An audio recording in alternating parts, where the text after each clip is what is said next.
आमचा जो प्रश्न जमिनीचा, सिटी सर्वेचा, विस्तारित गावठाणातल्या सिटी सर्वेचा आणि प्रॉपर्टी कार्डचा जो प्रश्न हा राज्य सरकार स्तरावरचा आहे, हा 100% सुटेल याची आम्हाला खात्री आहे. त्यामुळे आम्ही लोकसभेला बहिष्काराचं हत्यार आम्ही उपसलेलं आहे. टोटल 28 गावांमध्ये आमच्याकडे 2 विधानसभा क्षेत्र येतात. त्या एकेका विधानसभा क्षेत्रामध्ये म्हणजे भूमिपुत्र स्वतः जवळपास 40,000 मतदार भूमिपुत्र आहे एका विधानसभा क्षेत्रात. त्याचा जो परिणाम प्रभावी ठरणारे जे इतर लोक जे त्याच्याबरोबर सोबत राहतात असे जवळपास 40 ते 50 हजार आहेत. म्हणजे एक 80-90 हजार एका विधानसभा मतदारसंघात आहेत. तर नव्या मुंबईत असे 2 मतदारसंघ येतात 28 गावांमध्ये. जवळपास 1.5 ते 2 लाखाच्या आसपासचा जो मतदार आहे त्याला हा जो बहिष्कार जो आहे हा प्रभावित करू शकणार. आमचा बहिष्कार नाही, आम्ही प्रकल्पग्रस्त आहोत की ती राष्ट्रवादी काँग्रेसची ही बी टीम आहे.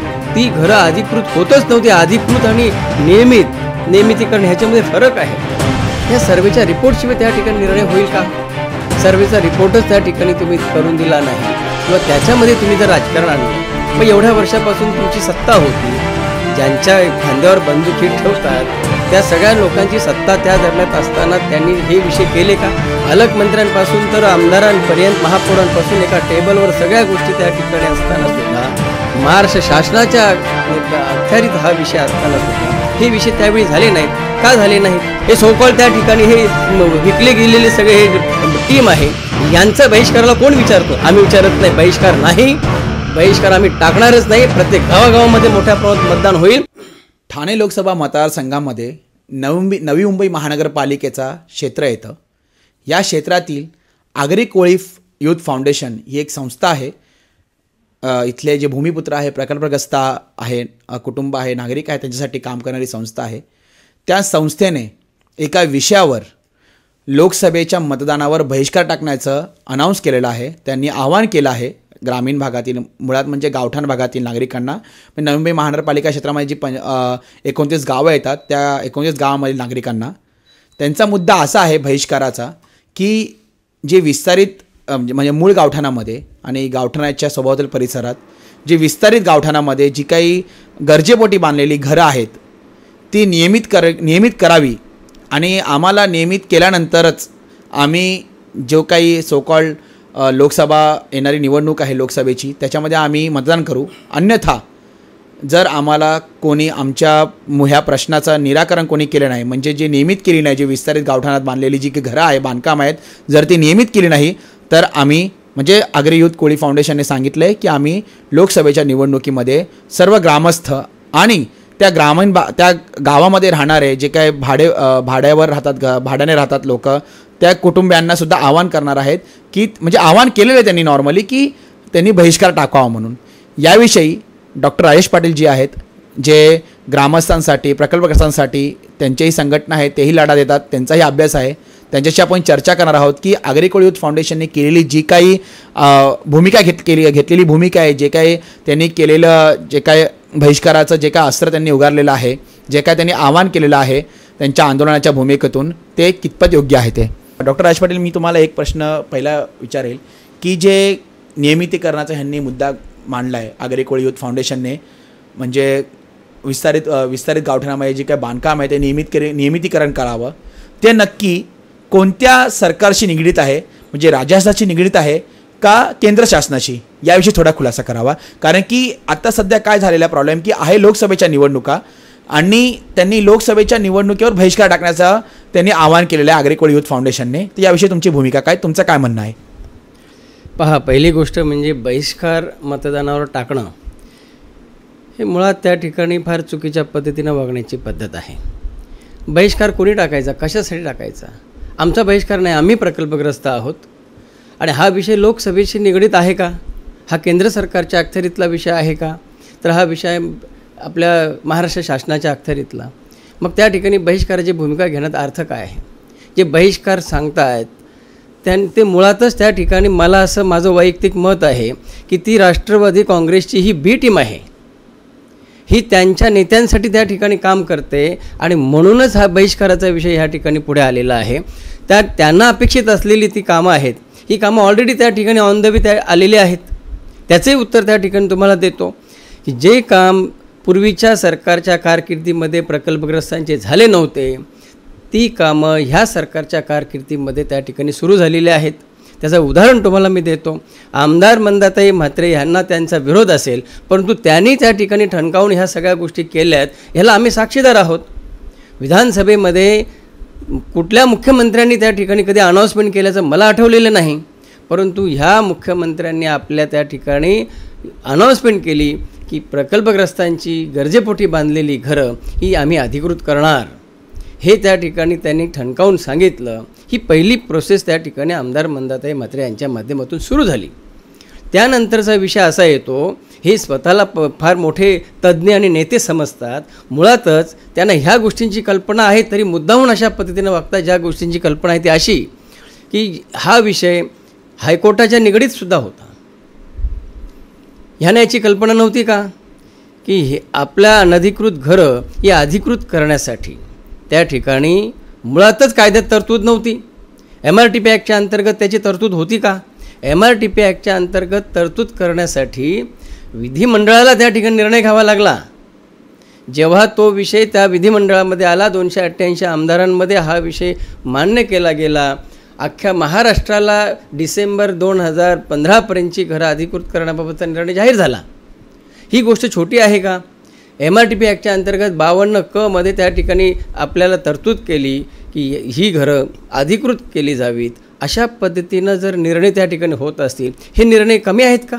सरकारने ह्या बाबतीत त्यांची त्या ठिकाणी सहानुभूती दाखवलेली आहे.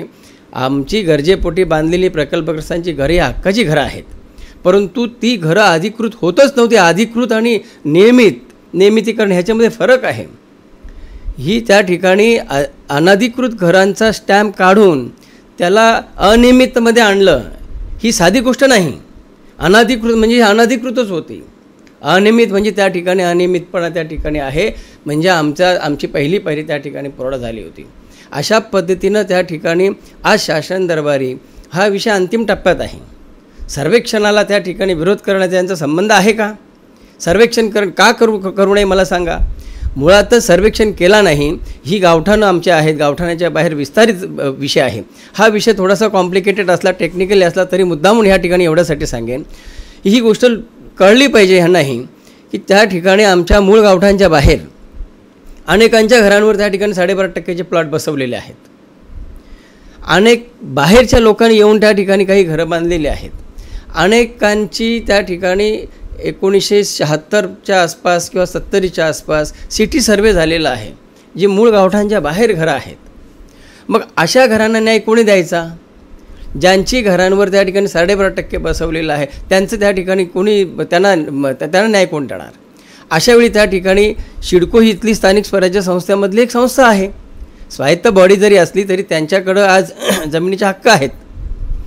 काही हक्क आहेत, काही ठिकाणी हक्क नाहीत. त्यांनाच माहिती नाही त्यांची जमीन आज किती आहे. नुसतं स्टॅम्प मारून घेतल्यात AC चेंबरमध्ये बसून. सिडकोच्या अखत्यारीत त्या ठिकाणी संपादित जमिनींवर त्या ठिकाणी असलेल्या घरांचा विषय हा डिसेंबर 2015पर्यंतचा आपल्या निर्णयाचे जर निगडीत आहे, तर तिथल्या स्थानिक स्वराज्य संस्थेमार्फत तसा प्रस्ताव हा शासनाकडे जावा लागतो. मग शासनाकडे त्या ठिकाणी कोण पाठवणार प्रस्ताव? तर सिडको पाठवणार. इव्हन त्या ठिकाणी 2017मध्ये तिथले शासनानं ऑर्डर काढलेली आहे की ह्याचा सर्वे आपण करावा. इव्हन आपल्या हायकोर्टानं निर्देश दिलेले आहेत की ह्यांचा त्या ठिकाणी सर्वेक्षण करून त्या सर्वेचा रिपोर्ट आमच्याकडे सादर करावा. ह्या सर्वेच्या रिपोर्टशिवाय त्या ठिकाणी निर्णय होईल का? सर्वेचा रिपोर्टच त्या ठिकाणी तुम्ही करून दिला नाही किंवा त्याच्यामध्ये तुम्ही जर राजकारण आणलं, मग एवढ्या वर्षापासून तुमची सत्ता होती, ज्यांच्या खांद्यावर बंदूक ही ठेवतात त्या सगळ्या लोकांची सत्ता त्या दरम्यान असताना त्यांनी हे विषय केले का? पालकमंत्र्यांपासून तर आमदारांपर्यंत, महापौरांपासून एका टेबलवर सगळ्या गोष्टी त्या ठिकाणी असतानासुद्धा, महाराष्ट्र शासनाच्या अखत्यारीत हा विषय असतानासुद्धा हे विषय त्यावेळी झाले नाहीत. का झाले नाहीत? 2010 रोजी 2009ला शासनानं ऑर्डर दिली. 2010 रोजी इथल्या महापालिकेकडे ते ऑर्डर येऊन त्यांनी जनरल बॉडीमध्ये विषय घेतला आणि त्यावेळी प्रशांत सर्व्हिस सर्वेजना पुणे ह्यांना त्या ठिकाणी टेंडर कमी होता म्हणून त्यांना टेंडर दिला गेला. तो टेंडर स्थगित करण्याचं कारण काय? त्याच वेळी जर त्या ठिकाणी हा मूळ गावठाण आणि गावठाण विस्ताराचं जर सर्वेक्षण झालं असता तर ती कोणाची चूक झाली, काय बिघडलं असतं त्यावेळेला?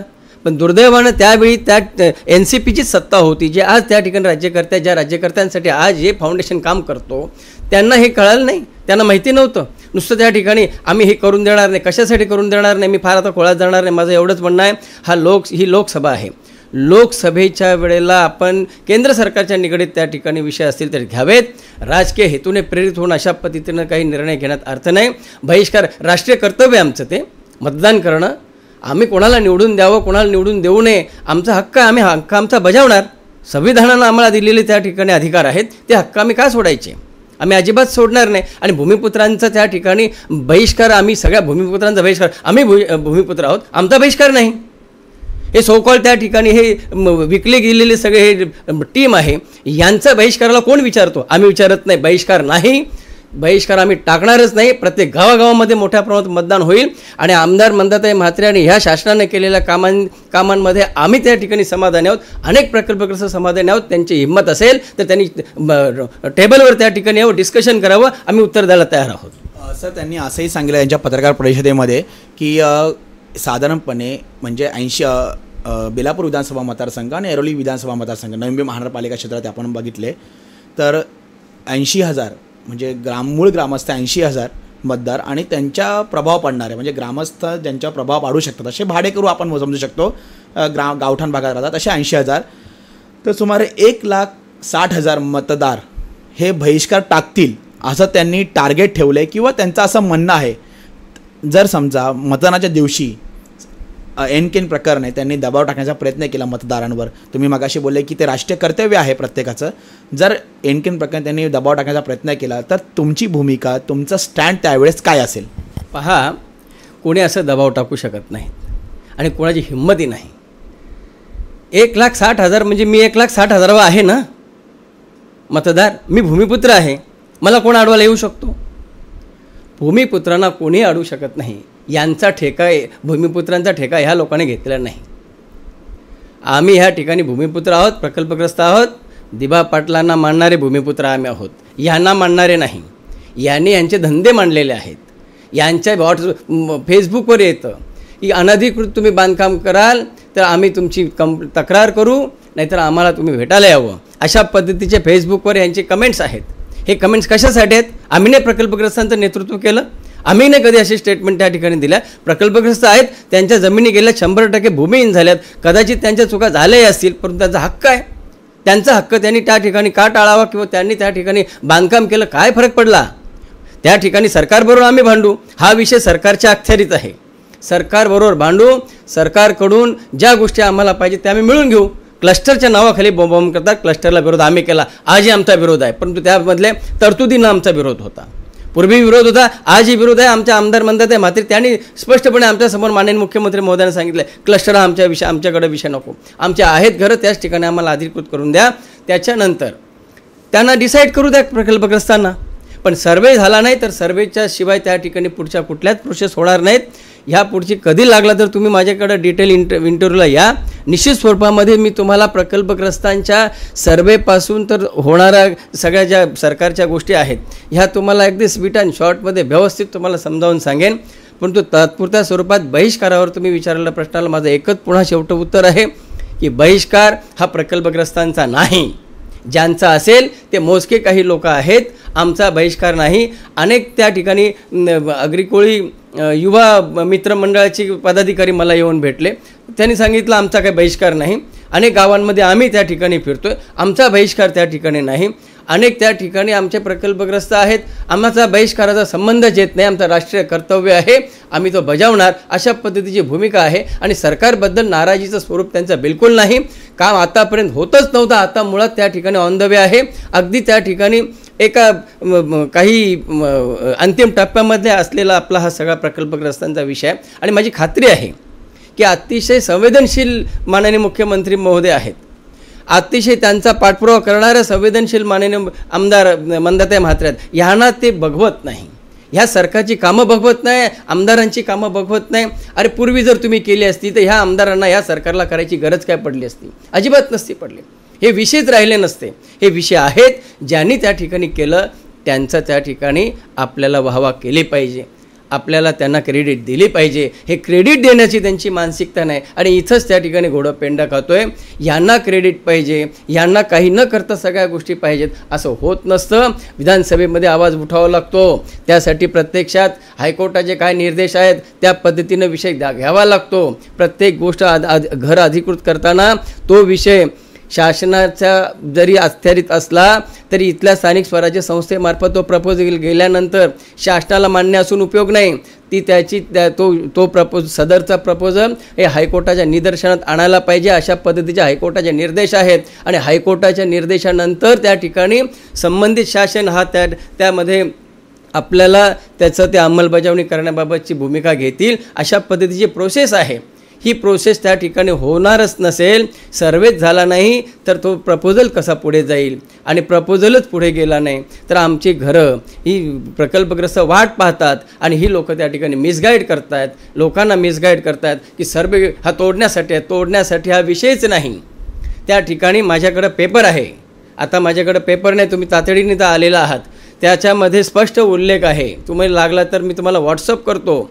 ही घरं अधिकृत करण्यासाठी, जी अनियमित घरं आहेत ती अधिकृत करण्यासाठी त्या ठिकाणी सर्वे करत आहोत. असे 2017ची ऑर्डर आहे, शासनाची ऑर्डर आहे, नगरविकास खात्याची ऑर्डर आहे आणि त्यानुसार सर्वे आहे. इव्हन हायकोर्टाने जरी निर्देश दिलेले असले ते त्या ठिकाणी सर्वे करण्याबाबतचा निर्देश आहे, तोडण्याचा निर्देश नाहीत. जो तोडण्याचा निर्देश कसा होऊ शकतो? सरकारनं त्याच्याबद्दल मानसिकता दाखवलेली आहे. अगदी MRTP ॲक्टच्या अंतर्गत कायद्यामध्ये तरतूद केली, अधिकृत करण्याचा निर्णय घेतला आणि 2015पर्यंतची घरं आपल्या अधिकृत होणारच आहेत, नियमामध्ये आहेत. फक्त त्या ठिकाणची सिडको आपलं आहे, ज्यांच्या अखत्यारीत संपादित जमिनीवर असलेली घरं आहेत त्यांच्यामार्फतचा विषय. मग किती रुपये त्या एका पर 100 मीटर स्क्वेअर मीटरला किती असायला पाहिजेत, 200ला किती असायला पाहिजे, हे त्या 22/1/2010 रोजी काही नियम ठरलेले आहेत, तेच रुपये ते घेणार, अशा पद्धतीचा विषय आहे. परंतु क्लस्टरच्या नावाखाली बोमरॅंग करतात. क्लस्टरच्या नावाखाली ह्या ठिकाणी ही चुकीच्या पद्धतीने हा विषय आणतात. क्लस्टरला विरोध आम्ही केला, उलट ह्या लोकांनी स्मार्ट व्हिलेजच्या नावाखाली तो विषय पुन्हा आणला. परंतु ज्या गोष्टी कायद्यातच तरतुदी नसतील त्या गोष्टींची त्या ठिकाणी मागणी करण्यात अर्थ नाही. म्हणून माझं या बहिष्कार करणाऱ्यांना एकच सांगणं आहे की तुम्ही चुकीच्या पद्धतीने जाऊ नका, तुम्ही प्रकल्पग्रस्तांची दिशाभूल करू नका. प्रकल्पग्रस्त दूध खुळे राहिले नाहीत, तुमचे तर नक्कीच त्या ठिकाणी ऐकणार नाहीत. सभा ही गावात प्रत्येकाच्या सभेला गावकरी म्हणून प्रत्येकजण येतोच. त्या सभा म्हणजे त्या ठिकाणी निर्णय नाही होऊ शकत. ही प्रकल्पग्रस्त म्हणजे कोणाची ठेकेदारी नाही, कोणाच्या दावणीला बांधलेले प्रकल्पग्रस्त नाहीत. आम्ही प्रकल्पग्रस्त आहोत. कोणाची हिंमत असेल तर आम्हाला अडवा, आम्ही आहोत, आम्ही मतदान करायला जाणार, आमचा हक्क बजावणार, राष्ट्रीय कर्तव्य आम्ही ते बजावणार. तर अशा प्रकारे लोकशाही बळकट करण्यासाठी मतदानाचा अधिकार प्रत्येकाने बजवावा. आगरी कोळी युथ कोळी फाउंडेशनने जे काय आवाहन केलं होतं प्रकल्पग्रस्तांना की गरजेपोटी बांधलेली जी काही घरं आहेत ती नियमितीकरण करावी, त्यानंतरच आम्ही मतदान करू, अन्यथा आम्ही बहिष्कार टाकू. तर या बहिष्काराला छेद देत डॉक्टर आयेश पाटील यांनी थेट आवाहन केले प्रकल्पग्रस्तांनी गावकऱ्यांना नवी मुंबई महानगरपालिका क्षेत्रातील की प्रत्येकाने एक राष्ट्रीय कर्तव्य बजवा. आणि हा जो मुद्दा आहे तो केंद्र शासनाशी निगडीत नाही आहे, हा राज्य शासनाशी निगडीत आहे. तर येणाऱ्या दिवसांमध्ये जेव्हा विधानसभेची निवडणूक लागेल तेव्हा जर अशा प्रकारची भूमिका कोणत्या फाउंडेशनने घेतली असती तर काळजीच ती विचार करण्यासारखी राहिली असती. मात्र आत्ता हा केंद्र शासनाचं इलेक्शन आहे, निवडणूक आहे, त्यामुळे मतदानावर बहिष्कार न टाकता प्रत्येकाने मतदानाचा आपला हक्क बजावावा असं डॉक्टर आयेश पाटील यांनी सांगितलेलं आहे. कॅमेरा पर्सन प्रकाश धुपेसोबत मी सुदीप घोलप, पालिका प्रशासन, नवी मुंबई.